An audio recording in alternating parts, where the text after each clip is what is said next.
Sir ಈಗ continue ಮಾಡ್ತೀರಾ ಹೆಂಗೆ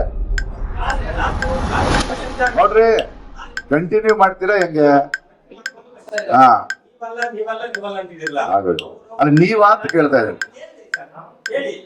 ಹೇಳಿಸ್ಕೊಂಡು ಸಾಕಾಯ್ತು ನನಗೆ. ಓಕೆ, ಅದು ನಿಮ್ಗೆ ಬೇಕಾಗಿಲ್ಲ. ನೀವಲ್ಲ ಅಂದ್ರೆ ಆಯ್ತು, ಅವ್ರಿಗೆ ಗೊತ್ತಾಗ್ಬೇಕು. ಅವ್ರು ಬಂದ್ ಹೇಳ್ಬೇಕು, ಏನ್ರಿ ನಾವು ಮಾರ್ಕೊಂಡಿದೀವಿ, ಯಾಕೆ ನಮ್ಮ ನಂಗೆ ಅಂದ್ರೆ ಅಂತ ಅವ್ರು ಕೇಳಿ.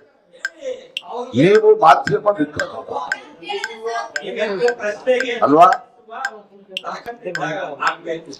ನನ್ನ ಉತ್ತರ ಕೊಟ್ಟಾಯ್ತು. ಒಂದ್ ಕೆಲಸ ಮಾಡ್ರಿ, ಬೆಸ್ಟ್ ರಿಪ್ಲೈ ಗೊತ್ತಾ ಇದಕ್ಕೆ, SIT ಹಾಕ್ಬೋಣ.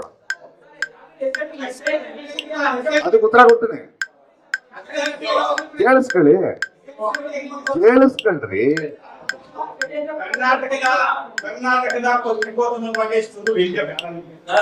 ಕರ್ನಾಟಕದ ಪತ್ರಿಕೋದ್ಯಮ ಅಲ್ಲ, ಕರ್ನಾಟಕದ ಪತ್ರಿಕೋದ್ಯಮದ ಹೆಸರನ್ನ ಹಾಳು ಮಾಡ್ತಿದ್ದ ಕೆಲವು ಮಾಡಿಕೊಂಡವ್ರ ಬಗ್ಗೆ ನನ್ನ ಪ್ರಾಬ್ಲಮ್. ನಾನು ಹೇಳಲ್ಲ, ಅವ್ರ ಜೀವನ ನಂಗೆ ಅರ್ಥ ಆಯ್ತು. ನನಗೆ ಎಲ್ರ ಜೀವನ ಮುಖ್ಯ ರೀ. ಅಯ್ಯೋ ಪಾಪ, ಅಲ್ಲ ನೀವೆಲ್ಲ ಚೆನ್ನಾಗಿ ಕಾಣಿಸ್ತಾ ಇದೀರಿ ನನಗೆ.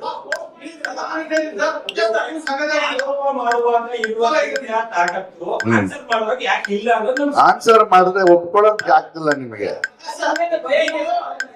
ಚೆನ್ನಾಗಿ ಪ್ರಿಪೇರ್ ಆಗುತ್ತೆ. ಹಿಂಗಾಗಿದೆ ಗೊತ್ತಾ, ಈ ಕ್ವಶನ್ ಪೇಪರ್ ಜೊತೆ ಒಂದು ಅಡಿಷನಲ್ ಕ್ವಶನ್ ಪೇಪರ್ ಕೊಟ್ಟಂಗಿದೆ ನಿಮಗೆ. ಅಯ್ಯೋ ಪಾಪ.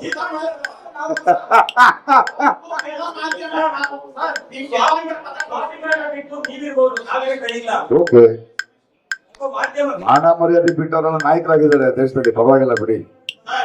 ಹಾ, ಇವಾಗ ಏನ್ ಮಾಡೋಣ ಹೇಳಿ ಸರ್?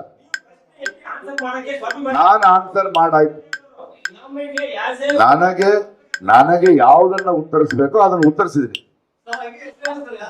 ಹೇಳಲ್ಲ ಸ್ವಾಮಿ, ಬೇಡ ಸ್ವಾಮಿ, ಅಯ್ಯೋ ಪಾಪ ಸ್ವಾಮಿ, ಬೇಡ ಸ್ವಾಮಿ. ಹೆಂಡತಿ ಮಕ್ಳಿದಾರ ಅವ್ರಿಗೆ,